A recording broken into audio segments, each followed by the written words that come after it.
Hello, my name is Ksenia Turkova. Welcome to my YouTube channel. Today we are going to talk about how the Ukrainian society has changed because of the war and what Ukrainians are going to face in the future. My guest is a Ukrainian journalist, Ivan Verstyuk, who lives in Kyiv and who is in journalism for almost 20 years already. Hi, Ivan. Thank you for joining me. Hi, Ksenia. Thanks for the invitation to talk to you today and to your audience. I'd be glad to tell more about what's going on here in Ukraine and what we're living through. I actually have a very simple first question. How does the life in Kyiv look now? I'm asking because I'm sure those who are watching us now, they follow the news, but they can't imagine what is the everyday life of people in Kyiv now. Can you describe it? So far, there is no normality in Kiev, and of course, no pre-war normality. But even if you compare it to what's happening in Western Ukraine, Kiev's feeling itself much worse, both in terms of safety and in terms of like comfort of life. We still have rockets and missiles hitting our buildings and civil infrastructure, which is like bi-weekly thing. So with a regularity of like one blast per 2 weeks, that's what we have. And this puts our lives at risk and lives of our families, lives of our friends.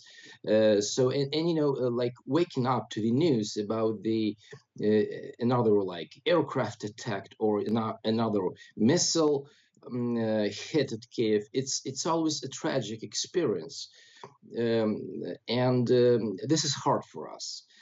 We still try to smile to each other here in Kiev, and it's not like we're walking around the streets with like sadness in our eyes and just talking about negative things. Yes, and, I and, think the and whole world. tragedies. I think the whole world witnessed that Ukrainians have a great sense of humor. That's true. There was this tradition of military humor, like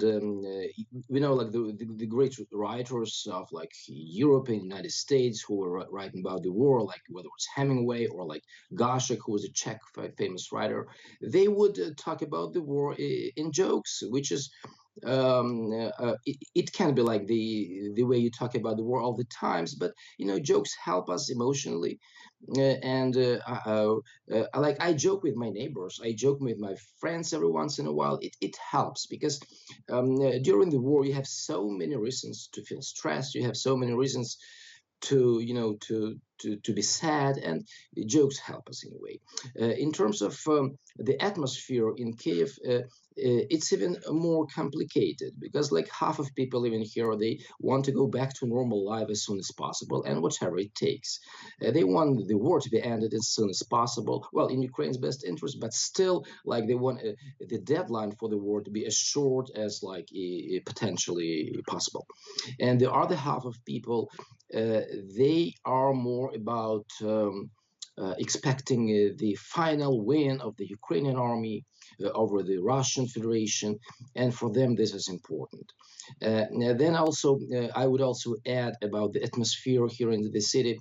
It's all a lot depends on what kind of experience a person had during the war, because all of us we had our different experiences. People who live on the western outskirts of Kiev, that's where I live, they went through some horrible events in February and March. There was painful experience that sometimes even hard to talk about for regular people, hard to reflect on this. And then there are people who either got evacuated to like western part of the country or even abroad, and who like didn't witness the war crimes, the war atrocities, and maybe even didn't witness a single aircraft attack. And this is sort of creates like this division between Ukrainians when people would start telling each other kind of, well, I went through harder part of the war, and you like didn't have this experience. But by the end of the day, we still enjoy like quite a high level of solidarity in our city, and I'd say in our country. We still try to avoid discussions on things that are secondary. Before the war, it was so easily to argue about the politics where people would disagree with each other. Someone liked what the President Volodymyr Zelensky was doing, someone didn't like, and people would All argue all right. the time. And Now as we far have as I remember, Ukrainians like to argue about politics very much. That's true. That's absolutely true. Ukrainians are hard on discussing politics and social media, and then like in the private conversation and everyday conversations, people discuss a lot of politics. Another thing that has been happening during the war is that people would start reading all the news all day long. I mean, we basically have millions of people whose pretty much only occupation during the war is reading the news. That's like it's good and bad at the same time. It's good because people are informed and know a lot about the war, but it's bad because not everyone is able to make the right conclusions from the news. I mean, if you read anything negative, like Ukrainian army retreats from the city of Lysychansk in the Donbass, it's so easily to go in a mood where you would hesitate about whether Ukraine will ultimately win this war or what's going to happen to the Donbass, especially if you have like a family there or relatives there.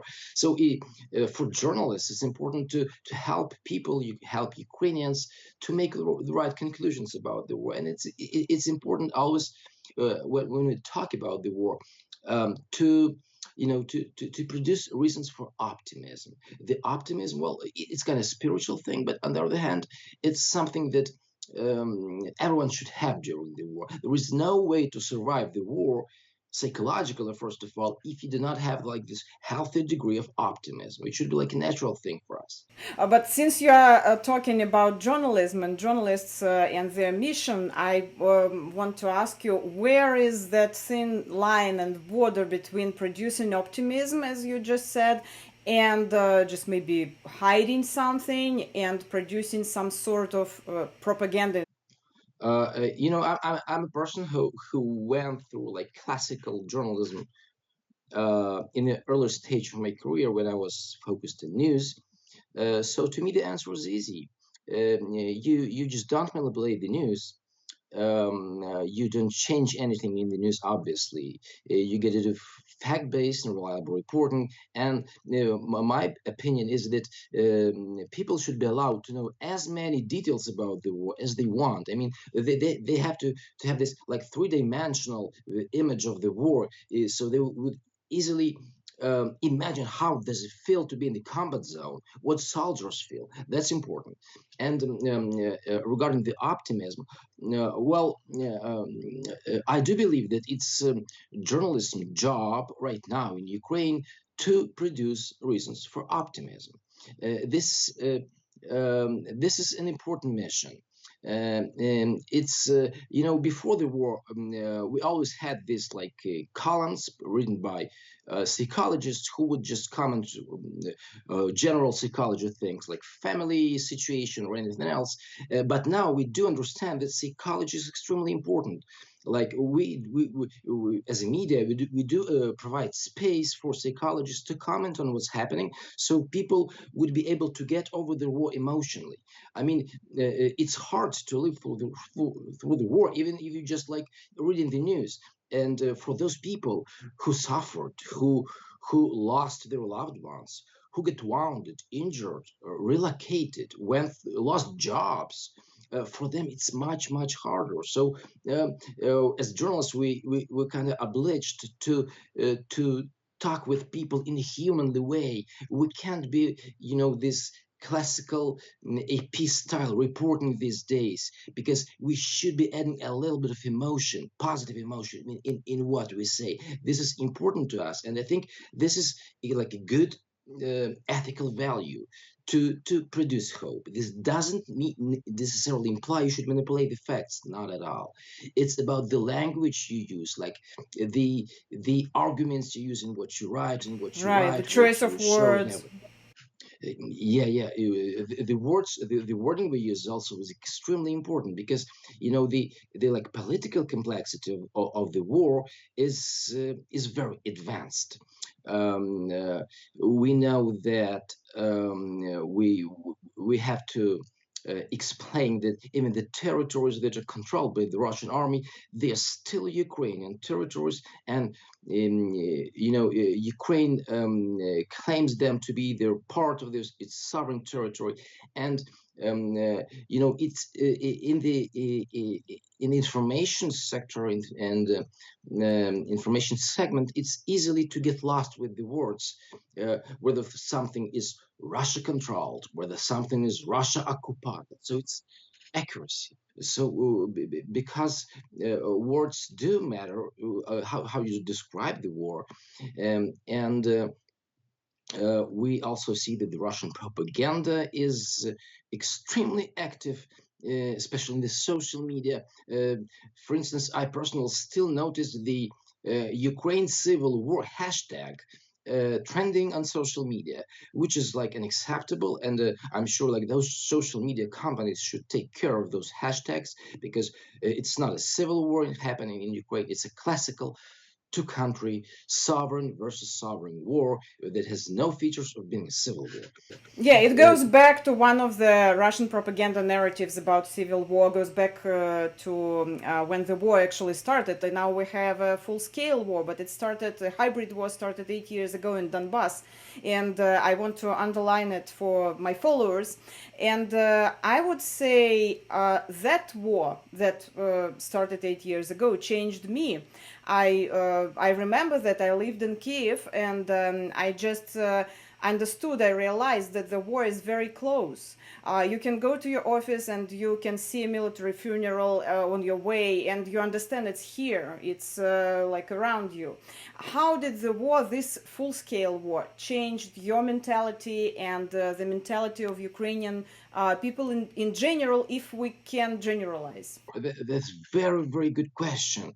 And I'm sure you somewhat experienced the war emotion in 2014. That's what you've been saying. That's extremely important, because war does change you profoundly. Um, Let me tell you this: like during the first weeks of the war, people kind of try to live the normal life. I mean, like do usual thing, go to work, buy things, and even do some entertaining. But then it completely went away. People during the war, they are going into this survival mode. They like think about their safety all the time. Some people can't sleep. I mean, the sales of the sleeping pills in Ukrainian pharmacies is on the rise, because people need sleeping pills for they could have at least like 6-7 hours of healthy sleep during the night. And then of course the like economic troubles, people who have to take care of their families and they're not able to, because the wages are cut or jobs are lost. This is also very, very stressful. And during the war you face the life and death experience daily, and that changed you. That people change their ethical priorities during the war. Like most of the probably European nations, Ukrainians used to be like business thinking people. Like the jobs were the priorities, and like your ability to take care of your life and comfort of your family. And now it's more about like what you can do for your country. The famous John Kennedy saying, that's what people thinking about now. The way they can contribute and help Ukrainian army, because I see like people, those who don't do anything war related. They're not soldiers, not volunteers, not journalists. They're just regular civilians. They kind of suffering when they can't help the war, can't help Ukraine, and that they're looking for ways to help. But when I talk to them, I just try to explain that, I mean, doing your job, if you have it in a proper way, and like contributing to the country's comfort of life where it's possible. This is also extremely important. I mean, I'm grateful to people where I need to. A week ago, I needed to go and do a repair of my phone, and I was extremely happy that like the service shop on my street was working, and the guy did a repair of my phone in like 30 minutes. If he would be not in his place, I wouldn't have a phone working properly. So this is extremely important to let people feel like they still have sense of life in Ukraine, even they don't do anything directly war related. But on the other hand, of course, we all can do like financial contributions if we have a possibility, like financial opportunity for this, to financial contribution to the Ukrainian army, because like it needs things all of the time. And on social media, we see this requests from the soldiers. They would publish like a list of what they need, and then people would do crowdfunding and then organize some logistics so soldiers would be getting what they need. Something it's as simple as like they need phones, they need laptops for their work, and people do this.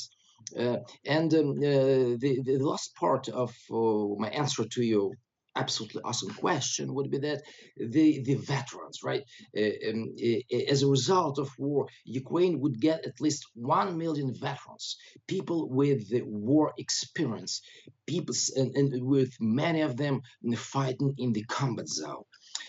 And that after those people will be back to their families, back to the cities and villages that they're living, they're going to bring changes to their communities because they showed like a really high degree of personal sacrifice for the Ukraine's needs, for the nation's needs, for the country's needs, and when they will be living in their communities, there will be like an example for many, example of how you treat your country, how you think about your future, how you talk about the war. I mean, Right. I actually read in one of your recent articles that you say that Ukrainian army set a very high moral bar for the rest of Ukrainian society. Can you tell more about that, and why do you think it will be difficult to live with such a moral compass? that's like a huge ethical challenge for the whole Ukrainian nation, because all of us living here in Ukraine, and I believe there was like even if you um, take aside the refugees, still like more than 30 million people living in Ukraine. They will have um, to be at least as heroic in what they're doing in their daily lives as those people who defended the Mariupol in southeastern Ukraine, as those Ukrainian pilots who were evacuating people from the Donbass under extremely dangerous circumstances. I mean, seeing these examples of how truly heroically Ukrainian soldiers are fighting the war, we have to do the same thing, but in the way that we can. Obviously, not all of us can hold javelins in our hands. I mean, soldiers should be professionally trained, but as a civilians, and then as people doing all kinds of jobs, Ukrainians, they need to do the same thing that soldiers did on the battlefields to the country's future. Well, by this, I first of all mean the like the economic development, the cultural development needs to. I mean, Ukraine still needs to learn a lot of cultural lessons because we're having this like this psychological trauma of the war. Well, when we'll need to learn how to talk to people who went through painful experiences. Then we also need to we have such a large list of accomplishments. I mean, Ukraine is about to join the European Union, which means that the country should look like an EU member. Many of people in Ukraine, they've been many times to EU countries and saw how like Paris, Brussels, Rome look. And of course, we have this big dream that we should build the country which would good as look as these great European nations. And that requires not only fighting on the battlefields, that requires a different type of effort from each of us living in Ukraine. So we would not only like do our work and have jobs and do something that bring us commercial profits. We should be able to invest our time and energy in improving our country in all possible ways. I mean, in the United States, as you, Ksenia, I'm sure you well know, there was this tradition of community service where like kids would be helping their communities around, and we need the same thing. So people would be taking care of how the streets look, to do all kinds of small improvements that you don't need like the degree from the cabinet of minister for this. There should be some local initiative changing the way the village looks, the town looks. So Ukrainians would all feel responsible personally for the future of the country, like the soldiers feel they're responsible for our lives now. So we have to do the same thing. And if we fail, I hope we will not. But if we fail, I mean, each of the soldiers could tell us, guys, I was sacrificing my life on the battlefield so you would have safety, and now you're like too lazy to promote the pro-European reforms and build the economy that works for all. This is important. This is extremely important. What do Ukrainians think about the Western help? Because now here we have different opinions. Some people say that the US is not doing enough, that they're not happy that the sky was not closed from the beginning. But some people are exactly the opposite. They say that the US administration should think more about the internal problems like mass shootings and high inflation. What do Ukrainians think about the Western help? Is it enough? Is it not enough? Or what is like the general thought about it? What we have is the latest U.S. artillery. I mean the HIMARS and then the NASAMS, which is like a joint Norwegian-American thing. They are extremely efficient. And I keep telling this that were it not for the Western weapons, Ukraine would lose the war on the very first day of fighting.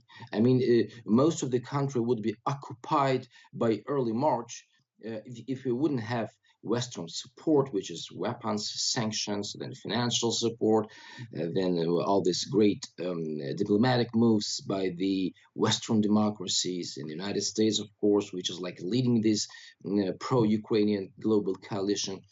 And Ukrainians do appreciate this. People, during the war, people always complain because the war is hard. Yeah, Ukrainians do criticize Western countries every once in a while. They would criticize Germany for late weaponry supplies. They would criticize other countries too. But by the end of the day, we are all extremely grateful. Like today, we saw the resignation of Ukraine Prime Minister Boris Johnson, who was like the most supportive prime minister to Ukraine in the British history, I think. So he wasn't terribly popular in Britain lately, but now Ukrainians like expressing great. Yes, I saw Ukrainian Ukrainian social media today. And social media was like flooded with compliments to Johnson, and I even saw some poems about Johnson. Yeah, Ukrainians are able to write poems, create movies or anything. Very creative nation, and I mean, I love watching this sentiment that Ukrainians have for the outcoming British government, because before the war, many Ukrainians would live with only their domestic agenda, not paying attention to what's happening in Europe or in the United States. They felt like we're living like in Eastern Europe. No one cares about us. We don't care about anyone. So let's just do our like home policies, and that's it. That's enough for us to live the life we want. But now Ukrainians are much more aware that Ukraine is a country in the world where like this great geopolitical shifts are happening, and Ukrainians are much more involved in like understanding the European politics, the American politics, and also cultural things. And they do lots of communication with people who live in foreign countries, and that's like also a very important cultural exchange and cultural experience. Well, we still have the refugees. The highest figure I saw, which was based like on United Nations estimates, was like 7 million Ukrainian citizens who fled the country to live in Europe. Some left for the United States after President Joe Biden admitted 100,000 Ukrainian refugees in, and then some left for Canada. For them, this is also important experience. So they face the enormous support they're getting in countries like Poland, and then in countries like Baltic states. And that's also important for like cultural exchange and exchange of opinions. So Ukraine would feel itself not like strange Eastern European democracy that's never been properly accepted by Europe. Now they feel that we are part of Europe, and that's also a very important lesson of the war. It seems to be a simple thing. I mean, you just wake up and give yourself a comment. Come on, I'm a European. I'm gonna live my life with European values. But that's not so easy. Ukrainians couldn't have this lesson for a long time, and now the war taught this thing, that we are a European nation that wants to be part of the European family and live like the European way of style, which means prosperity and freedom and dignity and human rights, of course. Human rights issues are also on the rise, since we see the war crimes, the atrocities committed by the Russian army, and now we do care about how protected are rights of the people who live on the occupied territories. Now we do understand the cost of what it means to have basic human rights, which is, of course, your life, your health, the comfort of your daily existence, whether we have running water, whether we have internet connection. A person in the 21st century should obviously have all these things. And people who live on the occupied territories, they live like in like a prison camp. All they have is like probably a bed to sleep for 2 hours a day, and that's it. So to us, it's important to help these people the way we can before the territories are liberated, and that's why I think the negotiations on humanitarian issues are extremely important. So Ukrainians living in the occupied territories would have at least some sort of like diplomatic agreement able to provide them some sort of protection for their rights, for the dignity of their lives. So they would have just like hospitals working. Just imagine you live in Kherson and you break your hand. You drive a bicycle, you break your hand, and hospital's not working. No one's going to help you with your broken hand. Those are so painful experiences.